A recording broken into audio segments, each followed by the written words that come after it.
Hello, I'm Clay Shears. Welcome to Introduction to Parallel Programming, Part 2, Shared Memory Model and Threads. The objectives for this module are to be able to describe the shared memory model of parallel programming, describe the differences between the fork-join parallel threading model and the general threading model, demonstrate and implement how to do a task decomposition and a data decomposition with threads, and decide whether a variable in a multi-threaded application should be private or shared amongst the threads. Parallel computing is about a single task being done in a much faster time, or being able to take a larger task and doing that in the same amount of time. With parallel computing, we're taking multiple processes and having them work together to solve a single task. That working together, of course, requires some kind of computation between the processes or the threads. There are several types of cooperation that threads need to engage in. The first is sharing of information. So there needs to be some kind of communication of data between threads as the computation proceeds. Also, threads need to keep out of each other's way sometimes and synchronize their execution.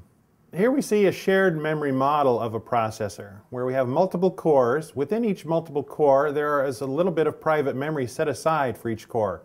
Things like the instruction counter, file pointers, registers, and so forth. But in a shared memory model, all of the cores will have access to the shared memory available on the processor itself.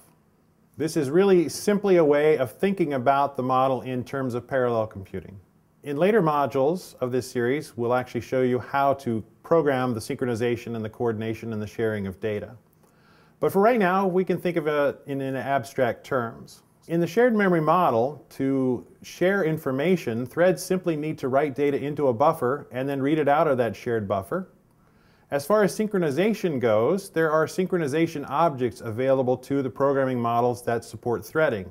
Things like locks, mutexes, critical sections, and semaphores are examples. And again, when we get to the programming models themselves, we'll actually see how we can code those synchronization objects to allow us to synchronize the threads and their executions. When you're taking a serial application and turning it into a parallel application, what we're going to do is first study the problem and look at the sequential code, trying to find out where we can identify independent computations. Those are going to be the opportunities that we have for implementing parallelism within that application. Once we've identified what the independent operations are, then we're going to add threads to that code to execute those computations in parallel or concurrently. Before we start talking about threads, let's review some things that we should know about, like what is a process? When you start an application, the operating system creates an entity called a process to monitor and actually execute your application.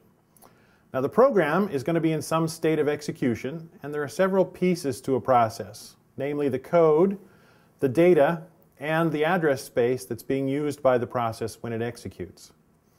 Information about the process that the operating system is going to be keeping is going to be things like the process state, the program counter where it's executing within the program, values of the core registers, and other memory management information. Well, okay, what is a thread then? Carver and Ty call a thread a unit of control within a process. So this is actually the thing that does the execution of the code within the process and the application. Whenever you start an application, you're always going to get one thread. We call that the main thread. And the main thread's function is to execute the program. Now, of course, in a multi-threaded application, that main thread can eventually create or spawn other threads that can begin execution on other parts of the application. Threads are going to have their own program counter, their own copy of the CPU registers, their own stack of activation records, and other things that go along with the execution of the code within the process. The threads are going to share all of the process data, all of the code, the address space, any other resources that the process has been assigned by the operating system.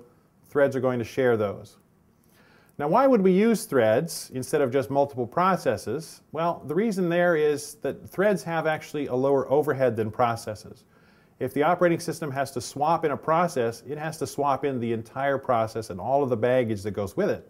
With a thread, you're staying within the process and you simply have to put in those things which are unique to each thread rather than the entire process itself. And here's another way of looking at it. We can actually take a traditional process and divide it up into two pieces. Now, one of these pieces is going to contain the resources, which will include the address space, the file descriptors, other data, the resources that go along with the process.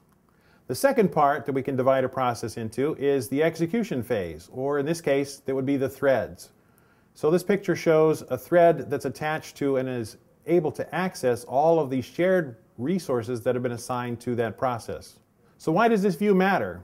Well, it shows that we can actually create a new execution thread much faster and much simpler than we can a whole process.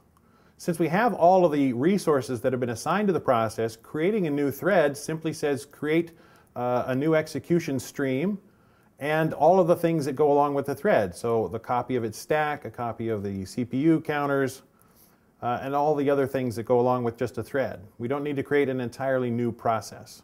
So what are threads good for? Well, in the past, we've been able to take long, complicated programs with many components that were independent of each other and assign threads to each of those components. In this way, we can allow the operating system to decide which one gets to execute next and not have to write some big, long, complicated monolithic loop that would go over and pull each of the components separately. This allowed us to maintain the code much easier and allowed the operating system to control those components that needed the required execution time more than other components that weren't doing things. One of the things that this allowed us to do was to overlap the computation and the I/O. So I could start an I/O operation with one thread while another thread was then swapped in to do computation as the operating system waited for the I/O to complete. Another example would be with a GUI. You don't need to update the GUI every second or 60 frames per second. If you're not changing it, there's no need to worry about it. But you can now assign a thread to do something else, like some background computation or, again, an I/O.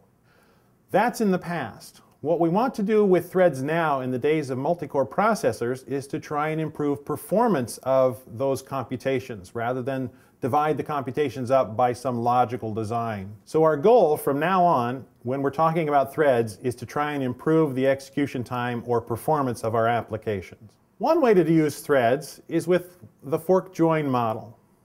When a program begins execution, as we stated before, the master thread or the main thread is the one that's running. When the code reaches a point where it can actually do independent operations or operations in parallel, the fork join model says take that master thread and fork off threads, assign computations to those threads, and allow those threads to execute those computations in parallel. At the end of those independent computations, all of the threads come together at a join and then allow the main thread to resume its execution of the serial code that follows that parallel region. Here we see a visualization of a fork join for threads. We see the master thread executing as time goes from left to right. At the point that the master thread reaches a parallel region, it forks off the threads. Those threads execute in parallel, and at the end of that computation, rejoin back into the main thread. The main thread then executes, and then again, when it reaches a new parallel region, it can fork those threads off, execute in parallel, and then join back together. Now there's a little problem with this visualization, as we'll see in the next slide. The problem that we had in the previous slide's model was that it looked like the fork was instantaneous, and that's not really the case. There's a little bit of overhead when you create a new thread to actually get it up and running and assign a portion of the code and then assign it to a core to be executed on. As we can see on this slide, we've related this to a piece of code as far as where the parallel and the serial regions exist. A lot of times, loops will have independent iterations which can be executed in parallel. And so we see the fork and the join are at the beginning and the ends of the for loops in the code over here on the left-hand side of the slide. So as we execute this code from top to bottom, we see that the main thread would execute the serial parts. When it reaches the for loop that has independent operations, it will fork off those threads, and those threads will take a little time before they can actually start executing. Once they're executing, they'll go through their iterations that have been assigned to them and then join at the end of the for loop. After the join, the main thread resumes execution of the serial code that comes between the two for loops. And at the next for loop, if that has independent iterations, we can actually execute those in parallel by, again, forking off the threads, assigning iterations to those threads, and then joining them at the end of the for loop.